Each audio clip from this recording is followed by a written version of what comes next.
let's talk about how to fix the soggy middle. I know that this is going to seem so crazy. I'm going to talk about some things that will help for people who are planners, but they tend to not have as much of an issue with this because they stick to their outline. I am a pantser slash pantser. I'm very good with the flow, and I always, for the longest time, got stuck at the exact same time on every single book. And I realized it was between the halfway and two-thirds point. And I would typically have figured out the ending of the book by then, but I couldn't, my brain could not figure out how to get them fully to connect. Or I would just be kind of like stuck, and I had so many strings and strands that I needed to like pull in together to make it move and flow, and I would get completely stuck. So I want to talk a little bit about things that I learned that have helped me be able to speed up my writing process quite a bit. And like from where I went from publishing, like it took me a couple years to write a book to where I can publish a couple books a year now. Um, so first off, I'm going to explain my process a little bit that I've had to develop. Again, this is something that it took me about 3 books before I figured out what I needed to do. And it was such a game changer. And one of the biggest things is that while I am absolutely a pantser in the beginning, like almost all of my books start with a wouldn't it be funny if, and I randomly pick a character name and character description, and I have like a general idea for a setting, and I just let the characters sort of develop themselves. um I've also found I can't just leave it at that though. I normally have to have 2 documents open while I am working at all times. One is what I'm actually writing on. The other one is sort of my cheat sheet that I create. And when I start the book, and you can always, if you get stuck, you can do this once you get stuck. It's just a lot more, excuse me, it's a lot more work. So what I do on that second one is as I'm creating characters and world elements, city names, descriptions, all that kind of stuff, it all kind of gets thrown into the top section as I'm figuring it out. This way, 100 pages later, I'm not trying to remember what their eye color is. I'm not trying to remember what that tiny dinky town that I never thought I was ever going to need to remember the name of. I can find it again. I can find all of those details, and I'm not accidentally getting them mixed up. And then, which don't get me wrong, life happens. Sometimes things slip through. But underneath that, I put a table into the Google Doc as well. I normally write in Google Docs because I like to be able to do it on my phone sometimes when I get inspired somewhere, or to be able to like do bullet points with notes that I'm like, ooh, I want to write this when I have like my actual keyboard. Anyways, sorry, squirreling a little bit. Neuro spicy brain. This is what happens. Anyways, so in that table that is underneath where I throw all of my descriptions, I like to put a whole bunch of stuff, and I will put in, sometimes I'll do it before, sometimes I will wait until after or when I get stuck, but I will go in and I will put in, I like to combine romancing the beat and save the cat.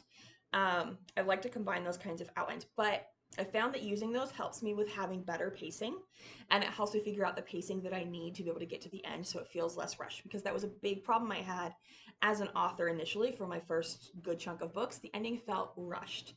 And again, that was because I was getting stuck in the soggy middle and I didn't know how to get out of it. So, in that, anytime I complete a scene or a chapter, which for me personally, my own pacing of my writing is typically 1 to 2 scenes a chapter. And I will do like a 1 or 2 sentence little summary in each of the, like as I write the book. This way, I am the type of reader that when I read, everything turns into a movie in my head, which is like so much fun when I'm reading books. It is an absolute nightmare when I am trying to self-edit, or I'm trying to figure out what's wrong with my pacing, or I'm trying to figure out how to finish the book and make sure the pacing stays steady, or like get my ebbs and flows. I can't see that in there, and a lot of times we are so like in the world that we can't really see what is actually on the page versus the amount of world we have in our head. And so it can be very easy to go too far into detail or too little into detail. And typically it does not stay consistent at that level throughout the book. So when I add each of those in, that gives me a good way to be able to do a quick glance at that without having to reread the whole thing to see what my main plot points were that happened at what time. I can compare and see what it's looking like pacing wise. And then I underneath that table or above that table, sometimes just depends.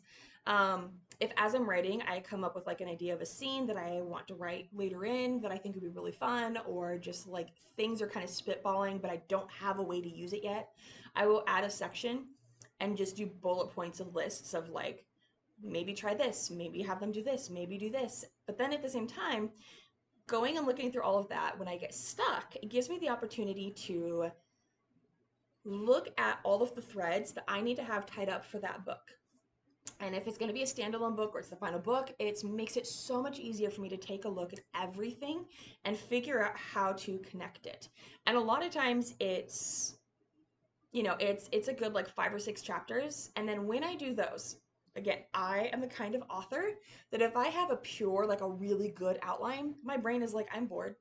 I know everything that happens in this book now. Why do I need to read it? Why do I need to write it? Why do I need to finish it? There's no reason. I am done. And that's not so great when you actually want to make money as an author or you want to actually publish your books.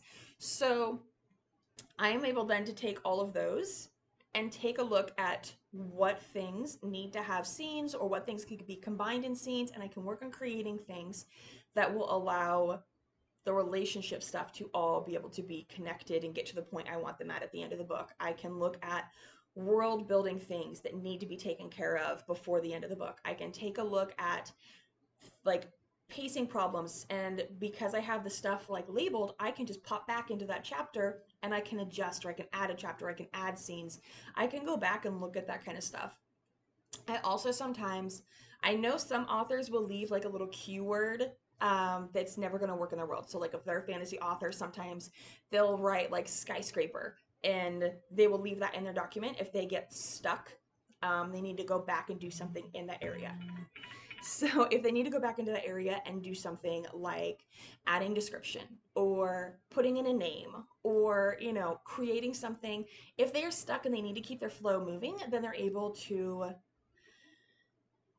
just type in find and search for skyscraper, whatever the word is, and they're able to pop back. But I have a hard time sometimes. I miss some, and I stress that. So my brain will be like, oh my gosh, what if there's still a skyscraper in there and find and search isn't finding all of them? So I will also like sometimes instead I will mark it in that table that I create of like when I write my 1 or 2 sentences, knowing what happened in a scene. Sometimes I will like add a little like asterisk note and go, I need to come back and add description in this, or I need to come back and I need to give this person a name or this town a name, or that kind of thing. But it also is really helpful because, for example, when I was writing How to Be a Good Villain, I initially wrote it as a single POV. And I got about 2/3 of the way through, got hit in that soggy middle, and I was like, I feel like this is lacking. And suddenly I realized I needed to add an entire another POV. And because I had things broken down, it was much easier for me to go in and go, okay, this would be a good spot for me to add a chapter and add their POV and figure out like how to develop it into the world. It makes it so much easier when instead of your brain having to take on the entire book as it's written, you're able to function off of that little bit and pop in where you need to so that it's not as overwhelming. And then I always suggest, going back, like when you are done with that and you feel like it is as good as you can possibly get it, then go ahead and go back and like read through the book, but give yourself some time off first so that your brain can disconnect from the world a bit so that you're able to kind of process and go, oh, like your brain is not filling in the gaps that are not actually, you know, they're not actually taken care of. Sometimes your brain will automatically fill that in. But that has been a very, very big game changer for me. And then I also wanted to mention too, I am a very fast typer. I have not always been a very fast typer, but I am. If you have ever heard the advice of like, you don't know what to write, you're stuck, whatever, just write.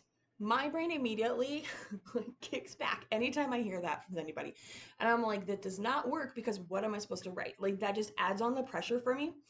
So instead, a couple of years ago, what I started doing was I would go and I would Google if I didn't know what to write, but it was like my designated work time. I would go and Google free typing speed games. And while my brain is kind of like playing around with the book and the scene and what I need to work on next, and I'm trying to figure stuff out, I will go and I will practice typing speed games because it doesn't really require thinking for me, but it also still like increases my typing speed. So I'm now a very, very fast typer so that when my brain starts working and like everything starts flowing, and sometimes like it feels like my fingers can't move fast enough to get through the scenes that my brain is suddenly unlocking, I'm able to actually stay a lot more caught up on it, which is fantastic. It has been really helpful. It was a long, slow journey to get to that point, but it was a great like multitasking. And even if it was a day where like nothing that I wrote stuck for it, I still made progress because I made progress on increasing my typing speed. Huge win all around, honestly. But yes, that is kind of how I take care of the soggy middle and like process through it as a pantser slash plancer. I claim plancer because I sometimes will have to do bullet point outlines. Cannot do full outline, but I'll do like a bullet point outline of like this scene needs to be like this scene needs to be like this, and then I still let my characters kind of do their thing, but like I will at least make a bullet point of this needs to be wrapped up here, this needs to be wrapped up here, or like I like to do the rule of three. If anything is going to be mentioned in my book, it needs to be brought up at least 3 times, or it doesn't feel like it's a fully fleshed out world, or it will feel like it was just randomly dropped in there and it didn't really have a purpose. So if there are really important things like that, then I will go and I will like count. If I mentioned it in the thing, I will like count and see, and I will make notes of I need to mention this one more time or 2 more times. And it's okay if it's mentioned more than that. Like that just means it's important to the world.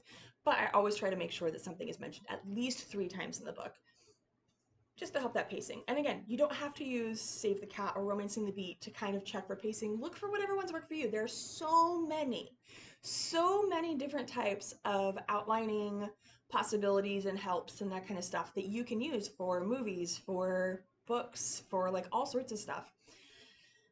Pick which one you feel works best for your audience and feel free to pick a couple and kind of see how they flow together.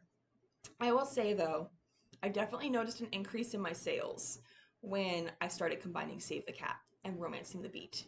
I definitely noticed a difference because that gives me world building and romance, which is like my jam. Um, but I'm able to kind of play with those to make them my own and still be able to establish the pacing that a lot of readers right now are really loving. So I hope this helps.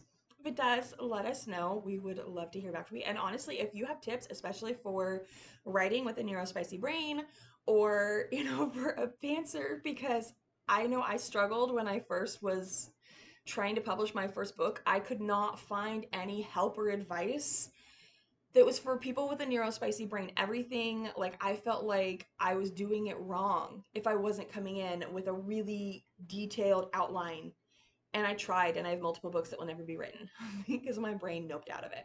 But yeah, let us know if you have any advice or any ideas. We would love to hear.